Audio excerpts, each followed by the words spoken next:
महाराष्ट्र का अगला सीएम कौन होगा, इसके लिए अभी थोड़ा और इंतजार करना पड़ सकता है, क्योंकि कल गृह मंत्री अमित शाह के साथ हुई महायुति की बैठक में कोई फैसला नहीं निकल पाया, जिसके बाद मुख्यमंत्री फेस के लिए कुछ दिन और इंतजार करना होगा। तो वहीं महाअघाड़ी चुनाव में करारी हार के बाद एक दूसरे पर हार का ठीकरा फोड़ रही है।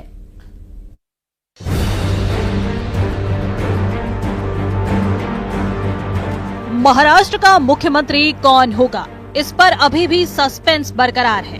दिल्ली में गुरुवार रात गृह मंत्री अमित शाह के साथ महायुति के तीनों नेताओं की बैठक के बाद भी महाराष्ट्र के मुख्यमंत्री पद को लेकर कोई ऐलान नहीं हो पाया है और अभी तक सरकार गठन को लेकर कोई प्रक्रिया भी आगे नहीं बढ़ी है।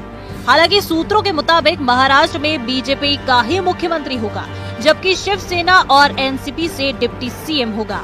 इसके साथ ही सूत्रों ने ये भी दावा किया है कि 2 दिसंबर को दिल्ली में एक बार फिर महायुति के नेताओं की बैठक होगी, जिसमें सरकार गठन पर आगे की चर्चा होगी और शपथ ग्रहण की तारीख फाइनल की जाएगी। सूत्रों के मुताबिक 5 दिसंबर को मुंबई के आजाद मैदान में शपथ ग्रहण समारोह हो सकता है, जिसमें सीएम और 2 डिप्टी सीएम के अलावा 18 मंत्रियों को शपथ दिलाई जाएगी।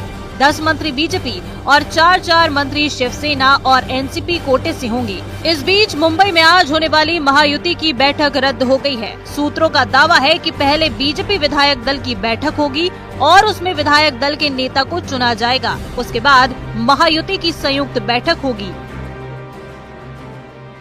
साहब कल 3:30-4 बजे तक दिल्ली में थे। दिल्ली से आने के बाद वो अभी निकल गए, कुछ भी नाराजी नहीं है। सम्मान पूर्वक मीटिंग अमित शाह साहब के साथ हो गई है। तीन जो नेता है, देवेंद्र जी, अजीत दादा और हमारे नेता एकनाथ शिंदे साहब, वो भी मीटिंग को थे और अच्छी तरह से सम्मान पूर्वक मीटिंग होगी। कोई भी नाराजी एकनाथ शिंदे साहब के तरफ से नहीं है। आपने अपनी बात रखी है और इसके ऊपर हमें ऐसा लगता है 1 या 2 दिन में महायुति के जो एनडीए के जो वरिष्ठ नेता है माननीय अमित शाह साहब या जेपी नड्डा साहब, उनकी तरफ से इसके ऊपर सॉल्यूशन जल्दी ही निकलेगा। उधर महाराष्ट्र विधानसभा चुनाव में मिली करारी शिकस्त के बाद महाविकास अघाड़ी में भी बैठकों का दौर जारी है, तो दूसरी तरफ चुनावी नतीजों से एमवीए में दरार पड़ती दिखाई दे रही है। उद्धव गुट के नेता अंबादास दानवे ने हार का ठीकरा सीधे कांग्रेस पर फोड़ दिया है और कांग्रेस के अति आत्मविश्वास को हार की वजह बताया।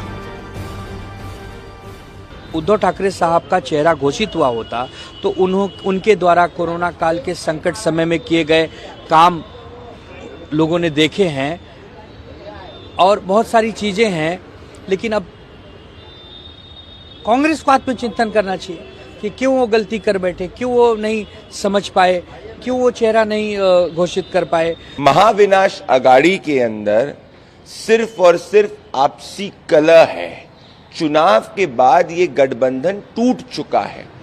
ये राहुल गांधी की अपरिपक्वता दर्शाता है, जो 80 चुनाव में हार के बाद प्रिसाइसली 88 में वापस से हारे हैं।